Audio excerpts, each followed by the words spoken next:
Bonjour les amis, alors je vais vous parler aujourd'hui de trois personnes. Il s'agit d'Amadou Vamoulke, l'ancien patron de la service de la télévision nationale du Cameroun. Bonjour les amis, alors je vais vous parler aujourd'hui de trois personnes. Bonjour les amis, comment allez-vous? Je vais vous parler aujourd'hui de trois personnes. Il s'agit d'Amadou Vamoulke, l'ancien patron de la télévision et de la radio publique camerounaise. Il s'agit de Jean-Marie Akonozé, euh, qui est aujourd'hui embastillé. Et il s'agit... Bonjour les amis, je vais vous parler aujourd'hui de trois personnes. Il s'agit d'Amadou Vamoulke, Jean-Marie Akonozé et Zacharias Forgidam. Ne bougez pas. Alors, j'ai commencé peut-être par Zacharias Forgidam. Vous savez, de nombreuses personnes dans notre pays aujourd'hui sont embastillées pour des raisons purement fantaisistes, voire politiques. Des gens qui n'ont pas compris.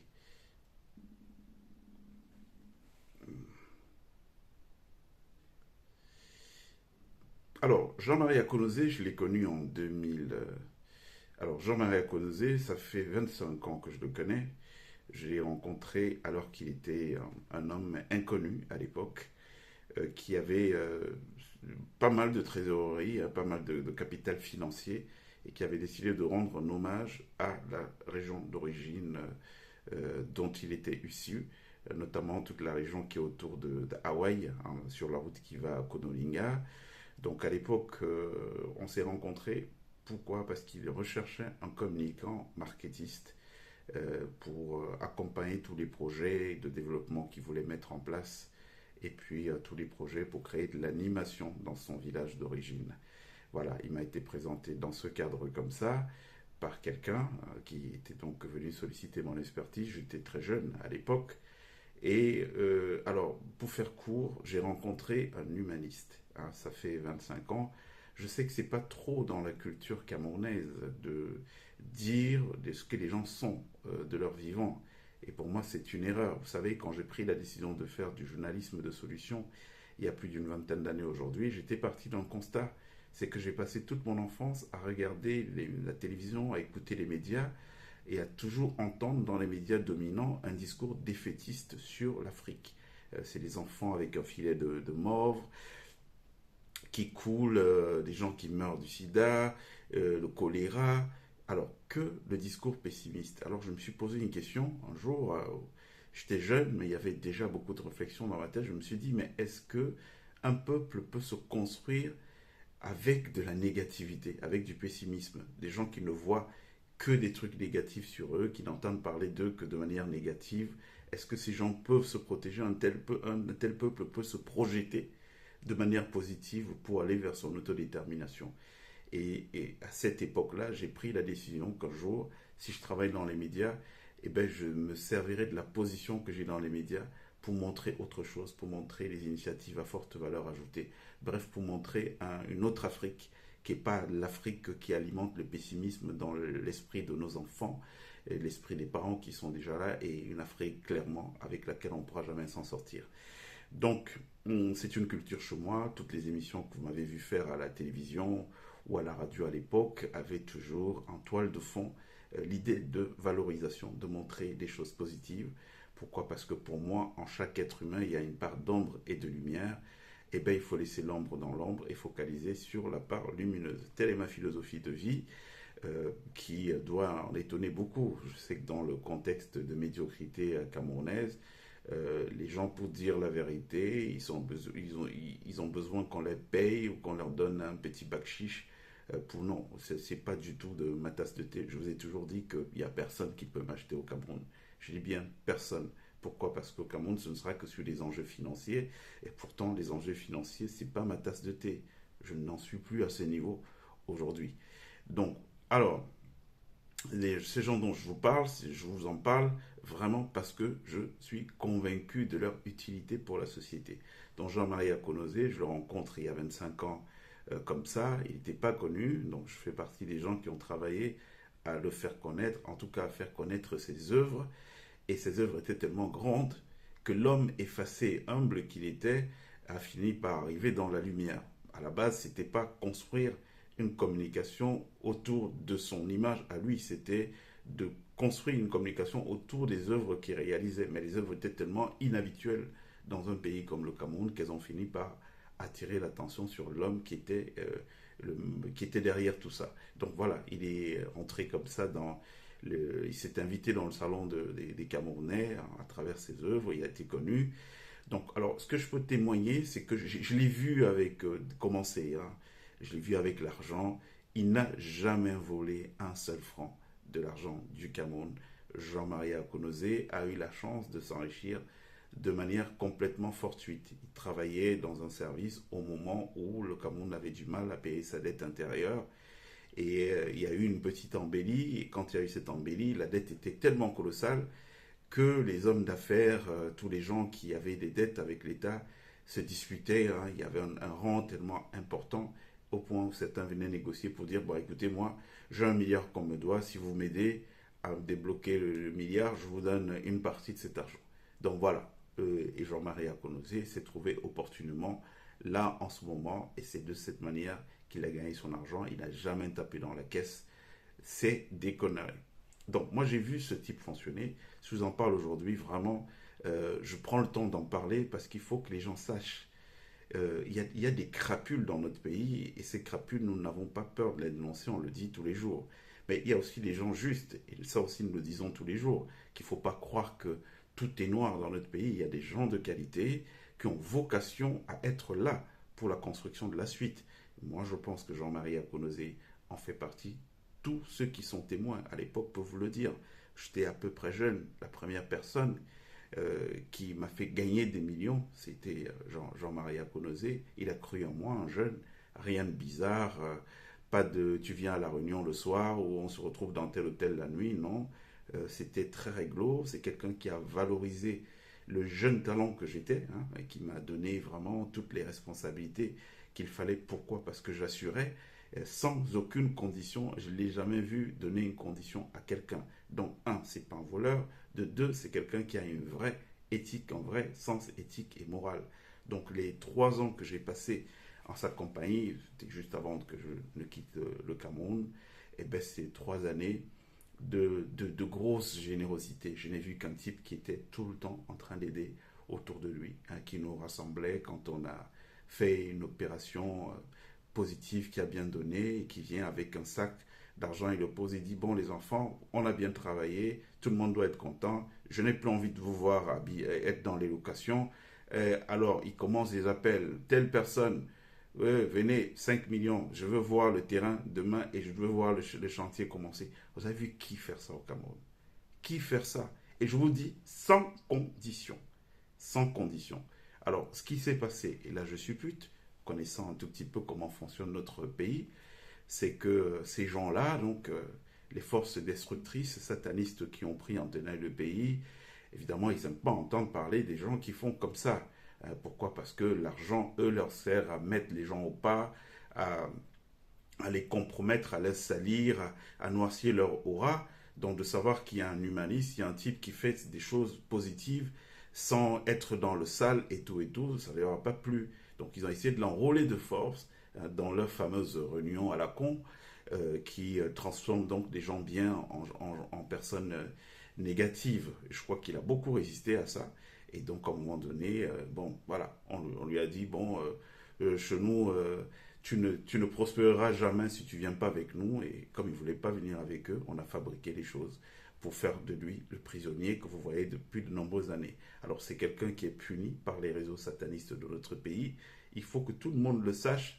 Et c'est un innocent qui est là-bas. Il n'a jamais volé quoi que ce soit dans les caisses du Cameroun. Parce que de toutes les façons, même l'occasion, il n'en a pas eu. J'ai entendu parler de l'histoire de la redevance. C'est de la rigolade. Parce que au moment où on parlait de cette histoire de redevance, moi j'ai été là avec lui, j'ai fait des voyages à deux dans la voiture avec lui, je sais sur quel volume d'argent ce monsieur a roulé. Voilà, quelqu'un qui a eu de l'argent, il ne s'est pas précipité, il n'est pas devenu bête comme plein, hein, qui se laisse complètement tourner le cerveau par l'argent. Il est resté très calme, il a pensé son projet qui était de développer son village, de se mettre dans les affaires, il a créé des carrières, c'est un vrai bâtisseur pour le coup. et qui payait les gens, qui n'étaient pas dans l'idée d'utiliser les gens gratuitement comme les autres ont l'habitude de le faire, ou de se servir de l'argent pour détruire. Non, moi je ne l'ai jamais vu faire ça, c'est quelqu'un de très très bien. Les Camerounais doivent savoir que c'est un honnête, il fait partie des justes du Cameroun, et je pense qu'il a même les statures d'homme d'État. C'est ce qui a fait peur à tous ces gens qui sont là-bas, qui sont dit, ah, ben lui, il s'inscrit dans des schémas positifs, voilà. Il est l'antithèse de ce que nous sommes, et donc il ne doit pas exister. Ils l'ont foutu en prison. Donc je voulais rendre hommage à Jean-Marie Akonosé, une victime du système sataniste que nous avons au Cameroun aujourd'hui, et de toutes les façons qu'il sera réhabilité. Qu'il le fasse aujourd'hui ou pas, on s'en fout, il sera réhabilité. Jean-Marie Akonosé. Bon, maintenant je vais vous parler de quelqu'un d'autre, c'est Amadou Vamoulke, c'était le patron de la télévision et de la radio publique camerounaise. Alors lui, je l'ai rencontré un peu sur le tard, hein. Je vivais en Europe déjà à l'époque, et au détour d'une rencontre professionnelle, il s'est créé un lien entre nous. J'avais été frappé par la qualité de l'hôtel dans lequel il était descendu et où on a pris notre premier rendez-vous. Donc, j'avais pas l'habitude de voir des responsables africains vivre modestement. Donc, il est arrivé à Paris, il était, je rappelle comme si c'était hier. C'était un modeste hôtel, hein, pas très loin de la place de l'Étoile. Il s'est calé là et puis il m'a donné rendez-vous. Donc ça m'a frappé. Je me suis dit, ben, c'est pas très habituel. On n'a pas l'habitude de voir des dirigeants camerounais ou même africains d'autres pays être raisonnables dans la gestion de l'argent public. Mais non, il était calé là. Donc ça, c'est un truc qui m'a séduit. Et nous avons développé une vraie relation d'amitié toutes les fois qu'il était de passage à Paris. Quand il avait le temps qu'il pouvait, nous passions le temps à nous balader, à marcher. C'est quelqu'un de très cultivé, féru d'histoire. Et donc on aimait bien marcher, s'arrêter. Ah, Victor Hugo habitait là. On s'arrête, on regarde, on lit et tout et tout. C'est vraiment un aîné, un grand frère, quelqu'un qui a une très grande fraternité. Je l'ai vu recevoir des gens en ma présence et tout, à tous les coups. C'était toujours une parole gentille, un petit mot, un petit geste pour aider, mais vraiment pas du tout dans le bling-bling que nous voyons dans notre pays. Donc, qu'on dise qu'il a même volé de l'argent, c'est marrant parce que c'est l'antithèse du personnage qu'il est. Bon, pour revenir sur cette affaire d'argent, pour ceux qui ne savent pas, en fait, ce type est condamné pourquoi Amadou Vamoulke est condamné pour une fausse affaire. On lui réclame 2 milliards de francs, et ces 2 milliards, ce n'est pas de l'argent qui existait, c'est une dette qui ne date même pas de lui, qui date de son prédécesseur, le professeur Javel Mendozé. Donc, des annonceurs avaient consommé des prestations à la CRTV qu'ils devaient payer. Ça fait une dette de 2 milliards au temps de Mendozé. Ils n'ont jamais payé ces annonceurs. Donc, quand lui, il arrive à la direction générale de la CRTV, il trouve cette dette-là, cette dette de 2 milliards des annonceurs qui ont consommé des prestations de la CRTV qui n'ont pas payé. Et par contre, elle était inscrite au bilan de la maison. Et on s'est servi de ce truc. Je ne sais pas si vous vous rendez compte, le niveau de malfaisance de ces gens qui sont à Yaoundé aujourd'hui. Ils se sont servis de ce truc. Comment peut-on mettre en prison un gestionnaire sur une dette dont l'historique remonte à avant lui et sur un argent qu'il n'a jamais encaissé. Donc en fait, il est condamné d'avoir détourné 2 milliards de francs qui ne sont jamais entrés dans les caisses de la CRTV. Donc c'est vraiment l'histoire. On fabrique une raison, et en l'occurrence, là, la raison est trop grosse. Vous comprenez pourquoi il y a eu plus de 170 renvois. Parce que quiconque, n'importe quel magistrat, même le plus corrompu, avait quand même un cas de conscience. Se dire, mais ce type-ci, je vais le condamner, je vais l'envoyer en prison, il n'a rien fait. Et tout, et tout. Donc voilà, il se repassait la patate chaude et tout. Donc c'est un type qui a jamais volé un seul franc, la preuve. Vous voyez la mobilisation qu'il y a dans le monde depuis qu'il est enfermé. Ça fait plus de 8 ans qu'il est en prison aujourd'hui. Tous ceux qui le connaissent, hein, et il connaît du monde, parce qu'à l'époque, il a occupé en dehors du Cameroun des responsabilités dans les organisations internationales. Et je crois d'ailleurs que c'est ce qui a dû faire peur aux gens d'Yaoundé qui n'aiment pas les gens brillants. Hein. Ils aiment bien la médiocrité. Dès que vous avez un peu de personnalité, de la classe, du talent, non, vous ne devez pas exister. Je crois que il paye pour sa grande classe. C'est quelqu'un qui est arrivé à la CRTV, qui s'est enlevé, un directeur général, beaucoup d'avantages qui étaient là, qui représente la pub pour lui dire, bon non, Moi, je n'ai pas besoin de tout ça. Mon salaire me permet de vivre de manière correcte et tout. Donc, voilà. C'est des gens comme ça qu'on sacrifie au Cameroun. Vous devez le savoir. Pourquoi? Parce qu'ils ne sont pas dans l'agenda. N'oubliez pas, l'agenda, c'est quoi? Rien ne doit bouger.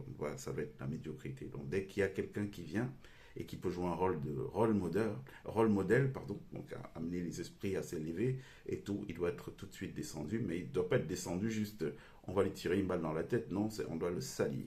On salit son image et puis voilà, et puis on le jette en prison comme un vulgaire bandit. S'il n'y a pas des gens comme nous qui viennent l'ouvrir pour dire que mais non, c'est faux ce qui se passe, eh bien, ça restera dans l'opinion que c'était un vulgaire bandit, alors qu'il est complètement à l'opposé de ce qui est dit. Donc, Amadou Vamlouké, il n'a pas touché un seul rond dans les caisses, il n'a pas tapé dans la caisse, c'est pas du tout le type du profil. C'est plutôt un très grand homme à qui je voyais moi personnellement un destin d'État. Hein, c'est-à-dire que même dans le Cameroun d'après, si Dieu lui donne toujours la force d'être là, c'est des gens comme ça qui pourront servir de boussole hein, pour structurer ce nouveau Cameroun-là qui est un Cameroun de méritocratie, qui est un Cameroun de valeur où les gens ont un code de l'honneur et un code de l'éthique. C'est quelqu'un pour qui j'ai un très très grand respect. Et pourtant, Dieu seul sait le nombre de gens de premier plan, de très haut niveau que j'ai rencontrés dans ma vie. Mais il fait partie, dans mon panthéon personnel, s'il y a 5 personnes, il fait partie de ces 5 personnes.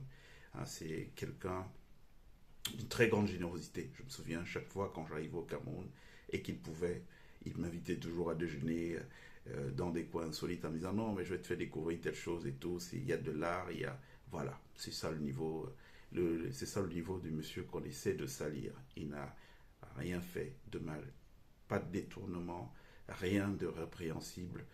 Regardez juste, prenez le temps d'aller sur Internet souvent, vous renseigner sur les gens et vous comprendre, vous verrez le niveau de mobilisation qu'il y a international, pas camerounais. Vous savez que de toutes les façons, c'est difficile de compter sur les nôtres, parce que les nôtres, la société est violente, le pouvoir des hommes d'éveil a brimé tous ceux qui peuvent essayer d'élever la voix. Donc, la plupart du temps, quand vous êtes dans sa situation au Cameroun, vous êtes seul.